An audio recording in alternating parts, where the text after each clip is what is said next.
आज पार्लियामेंट के सरमाई इजलास में मुतअद्दिद बिल पेश किए जाएंगे। आज लोकसभा में इंडियन मेडिकल काउंसिल तरमीमी बिल, सेंट्रल यूनिवर्सिटी तरमीमी बिल, कंज्यूमर प्रोटेक्शन बिल के अलावा कई दीगर बिल भी मंजूरी के लिए पेश किए जाएंगे। वाज़ेह रहे कि पार्लियामेंट के सरमाई इजलास में कुल 20 अहम बिल पेश किए जाने हैं।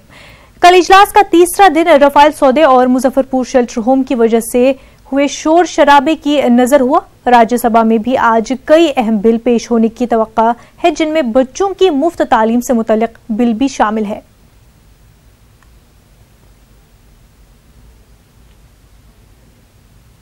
रफाल डील और सीबीआई मामले पर तृणमूल कांग्रेस के मेंबरान पार्लियामेंट ने पार्लियामेंट के बाहर एहतजाज किया।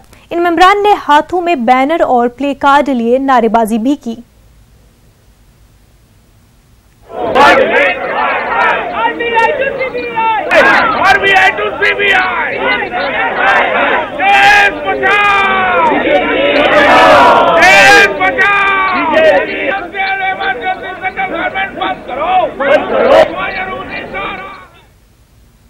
एमपी में वजीर आला के नाम का ऐलान कांग्रेस पार्टी के आला कमान ने कर दिया, लेकिन राजस्थान में वजारत आला की कुर्सी पर कौन बैठेगा ये अभी तक गैर वाज़ेह है। आज दिल्ली में कांग्रेस पार्टी की जानिब से अशोक गहलोत या सचिन पायलट में से एक के नाम पर मुहर लग जाएगी।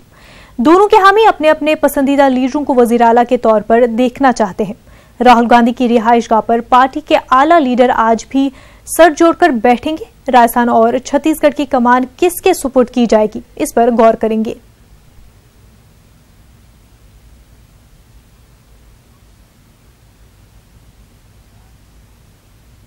नाज़रीन, इस बुलेटिन में फिलहाल इतना ही। आदाब।